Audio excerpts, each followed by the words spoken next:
It doesn't look so bad through this lens. Like, you can't see the blinding shards of rain, but it's getting pretty serious out there. This makes it look like it's like nice and green. Oh, hell no. It's like, shit. Rain.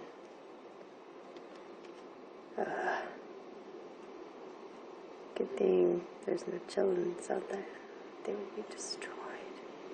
You can kind of see that, you know, where the wind and the rain and you really can't see. Oh man. This is one of those things. If you've ever lived here and you've been caught in it, it's no pina colada song. This is some shit.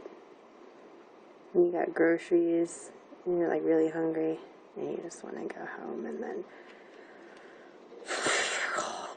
Mother Nature. Anyway, this isn't as exciting.